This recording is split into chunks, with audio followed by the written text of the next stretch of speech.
Hello guys, সবাইকে শুভেচ্ছা।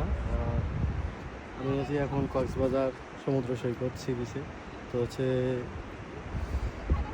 আমার ছেলেটা সবসময় তার বাবার কোল ছাড়া কিছুই বোঝে না। সে যেখানেই যাই আমি, ও আমাকে না দেখলেই কান্না করে।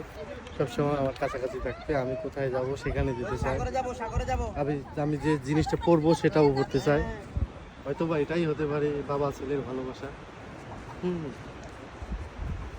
তো জানি না ওর মার কাছে কেন জানি থাকে না, সবসময় শুধু বাবার কাছে থাকতে চায়। আরে এদিক দিয়ে ঘোরো, তুমি এদিকে বসে আগাবো, তুমি ঘুরে ঘুরে বসে যাও। এই যে একটা সানসেট, দেখতে পাচ্ছি।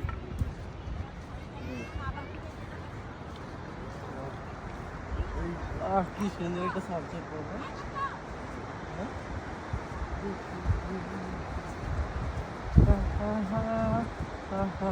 হয়েছে